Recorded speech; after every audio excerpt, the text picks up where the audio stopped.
The Price of Time, The Real Story of Interest, written by Edward Chancellor, is an exploration of the history and impact of interest rates.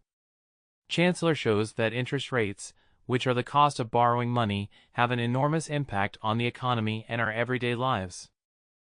The book begins with a look at the history of interest rates and how they have changed over time. Chancellor looks at how interest rates have been used as a tool by governments, banks, and businesses to gain economic advantage. He then shows how interest rates have influenced the economy, from the price of commodities to the size of the national debt. Chancellor also examines the impact of interest rates on the housing market, showing how rising rates can affect housing prices and the availability of mortgage financing. The second part of the book examines the strategies people have used to protect themselves and their investments against the effects of interest rates. Chancellor looks at the use of debt instruments such as bonds and derivatives to manage risk and protect against losses.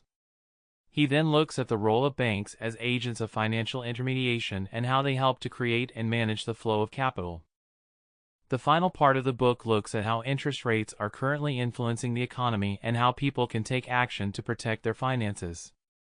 Chancellor advises that people should be aware of the role of interest rates in the economy and their impact on their finances.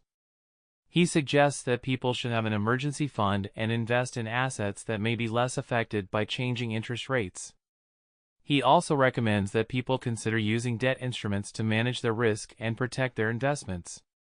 Ultimately, Chancellor argues that people should take action to protect their finances and investments from the effects of interest rates. That's it. Thank you so much for tuning in. See you in the next summary.